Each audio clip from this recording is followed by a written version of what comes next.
Mike, I always ask you sort of historical kind of questions, like putting your career, you've had such a big career, in perspective. I have asked you before, I think, maybe your greatest find or your greatest draft pick. I think you said Robbie Ray, maybe, right? Did you draft him really late and he just developed? Was that the guy that you said at one point?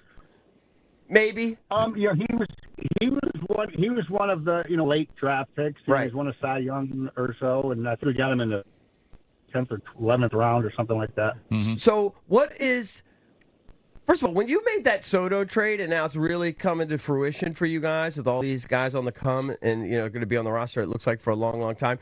At that time, was that the biggest trade of your professional career? I think so, for sure. I mean, it was the most. It was the most important. I think. I mean, it was the most. There's different degrees of trade, and when you're at the trade deadline, you're flipping players, and some are more valuable as trade assets than others, and that type of thing.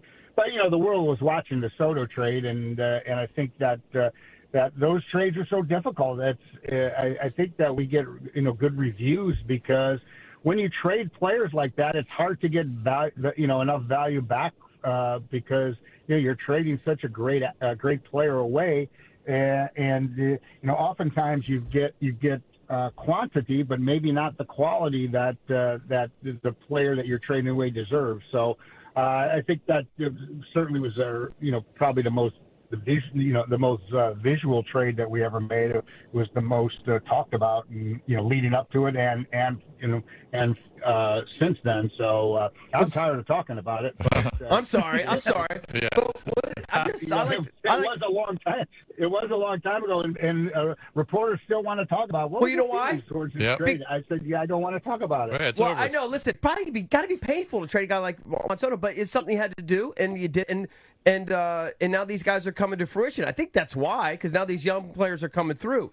But what was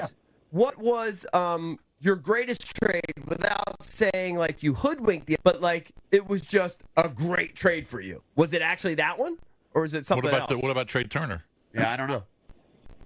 Yeah, Trea Turner was an impactful trade for us. It was another drafted and developed player from us, in a player named Steven Souza, who we drafted out of high school. We developed. He became he was the minor league player of the year that year, and there was a demand for him, and we had focused in on Trea Turner, and don't forget we got Joe Ross in that same trade, and we had to use some strategy to allow us by rule to trade for Trea Turner because he was drafted, wasn't a calendar year past his draft date, his signing date. So they created a new rule because of that trade.